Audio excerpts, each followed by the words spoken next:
of my favourite ingredients today in what I think is a bliss recipe. They're chicken and some of these. Yes, of course, lentils. I just love them. Now, there's sometimes some confusion surrounding lentils. For instance, these are usually called brown lentils, when in fact they're most often green with occasional brown tinges. These are called red lentils, and in fact they're orange, as you can see. And these are called green lentils, and they are green lentils. The main difference structurally between them is that the green lentils and the green or brown lentils are whole lentils, whereas the red lentils, which are orange, are actually hulled and then split, so they're more like split peas. But it's the green lentils I'll be using today. I start by preparing the chicken. An Asian-style marinade of soy sauce, about a tablespoon, mixed with sesame oil, again about a tablespoon for that wonderful nutty flavour it gives, and 5 spice. Now this is where I use a much smaller amount. A half teaspoon will probably suffice for 6 people. It's a very powerful mixture of Chinese origin. And it can contain more than 5 spices despite its name. Usually it has anise, cinnamon, cloves, could also have Szechuan pepper, licorice and ginger. Now into this mixture go chicken pieces. Here I can either use drumsticks or thigh pieces, or both, and preferably on the bone. The bowl is now covered, allowing the chicken to marinate at least an hour, but possibly overnight, in which case the bowl goes into the refrigerator. Once that's done, the chicken is browned in a large frying pan or wok over high heat. If you're using a non-stick pan, because of the sesame oil, you won't need to add any fat or oil to this. Oh, smells fantastic already.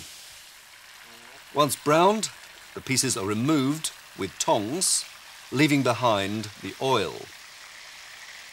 And if there's rather a lot of oil, I tend to take out some of it.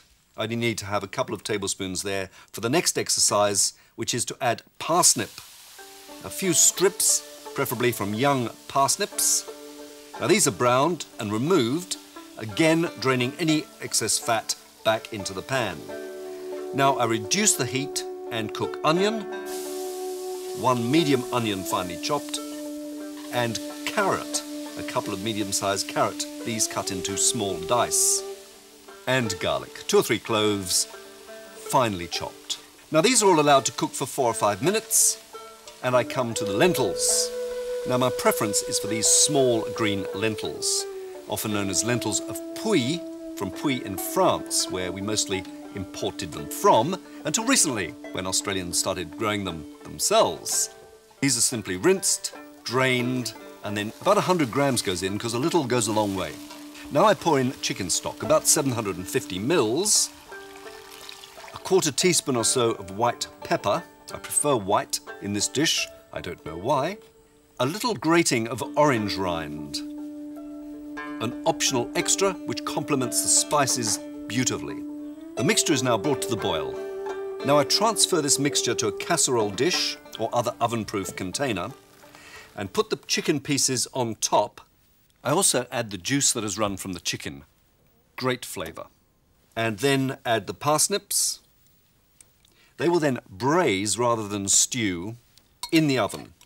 About 180 degrees C for 50 minutes or so. It depends on the size of the chicken pieces. When it's time to serve, I like to put down a little plain steamed rice, and then to the 5-spice chicken and lentils. I put down first of all a few vegetables, then gently place the chicken on the top and some more sauce. And there it is. It needs no further garnish. It's absolute bliss. Degree of difficulty, as you could see, low. Keepability, well, it's great, reheated the following day, and preparation time about ½ an hour plus cooking. And the good accompaniment for this would be, I think, something fairly aromatic, such as a Riesling, Australian, of course. From Consuming Passions, till next time. Bon appetit.